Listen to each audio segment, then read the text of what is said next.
Next, let's move on to the appendicular skeleton, which includes the shoulders, the arms, and the coxal bones and the legs. So we'll start with the scapula, which is colloquially known as the shoulder blade. So this is the scapula. This part here is the clavicle. Then we have the bones of the arm. So the bone of the upper arm that I'm holding on to is the humerus, sometimes called the funny bone. But if you hit it, it's not very funny at all. So this is the humerus. And then we have the bones of the forearm. We have the radius and the ulna. And the radius, interestingly, is the one that if you're standing in the anatomic position is to the outside, so it's on the thumb side. So the radius is on the lateral side, and it can rotate over the other bone of the forearm called the ulna, producing pronation and supination of the hand.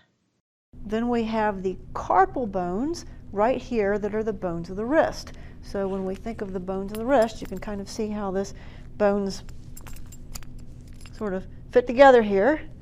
These bones would be the wrist bones here. These are the carpals. So this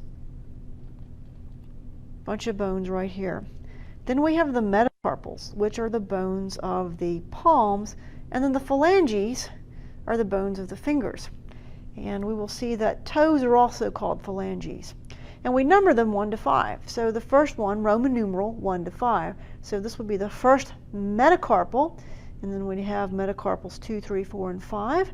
Then we have a proximal phalanx of the phalanges. We have a middle phalanx for our phalanges. They should be turned this way, but sometimes these things don't want to turn around, right? The middle phalanx would be here, and then we have a distal phalanx. And one thing you'll notice immediately is the thumb does not have a middle phalanx. So we measure our middle phalanx, or I should say we number them, Roman numeral 2, 3, 4, 5, and there is not a Roman numeral 1 because the thumb simply doesn't have one. Now our distal phalanx are these pieces right here, the distalmost bones, and indeed here again, once we have distal phalanx 1, 2, 3, 4, 5. So that is the way we number the bones of the hand. So next I'm going to show a little bit more detail about the bones in the arm. So I have here a left arm, and I can show the humerus by itself. And this would be a left humerus, and it would fit together with the ulna right here. So this is the ulna, and you can imagine the ulna is fairly easy to remember because it's got this kind of C shape at the top. And if you turn it this way, well, now it becomes a U shape. So the ulna is the bone with a U. And it's also got the little pointy end here at the distal end. So the U shape is the proximal end that articulates with the humerus, and the distal end that articulates with the carpals is going to be this end. Now the radius, interestingly, the head of the radius looks like the head of a nail. So this would be your radius, and then the distal end of the radius is going to be sort of this broad type of shape here. So that when you fit them together, you can see how the head of the radius can articulate with the ulna, and both of them articulate with the humerus like this.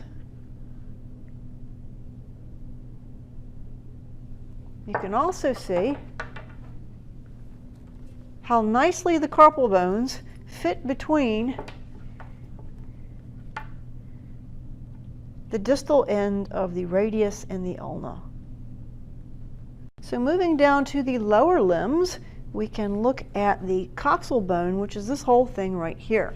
And what I should do, and I'll show it in just a moment, is I'll get one out of the bone box and show the different parts of the coxal bone. So we have the ilium, which is this part right here, and that's your hip bone that you can feel when you feel the top of your hips, and you can feel sort of where your belt would be. This would be the ilium.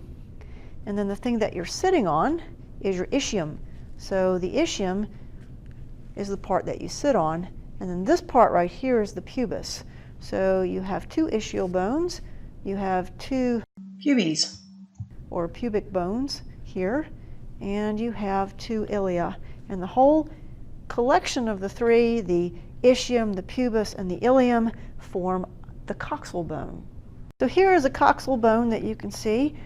has been taken out of the pelvis so that we can just see a single individual coxal bone. This part here is the ilium, and then we get to the ischium here, which is posterior and inferior, and then anterior is the pubis. And the pubis, each bone, each of the pubes, the two pubic bones, come together at the anteriormost portion of the pelvis, and they form this joint right here, this cartilaginous joint, and this is called the pubic symphysis. So this joint right here between the two pubic bones is called the pubic symphysis. All right, so connected to the coxal bone, we have the femur, or more correctly, it's articulating with the femur. And we've got this big hole, or this, really it's not a hole, but this indention right here. This indention is a good landmark on the coxal bone because it is where the femur articulates. So you can see that the head of the femur, this part, can rotate within this acetabulum, or this, basically this indention within the coxal bone. So this whole bone right here of the upper leg is the femur. And of course we have our patella, which is our kneecap. So this is the patella, right? And then we have the larger bone of the lower limb, and this is the tibia. And right next to the tibia, lateral to it, is the fibula. So this is the fibula, and this is the tibia. And then below that, we have a group of bones called the tarsal bones. So the tarsal bones is this group of bones, which also includes the heel. And you probably know of the heel, which is called the calcaneus, and that's one of our tarsal bones. So the bones of the ankle, the heel, are the tarsal bones.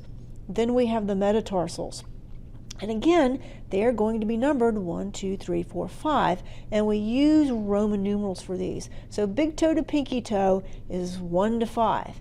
And then we have, so these are our metatarsals. So then we have our phalanges, and we have them arranged in phalanxes again, a proximal phalanx, a middle phalanx, and note once again the big toe does not have a middle phalanx.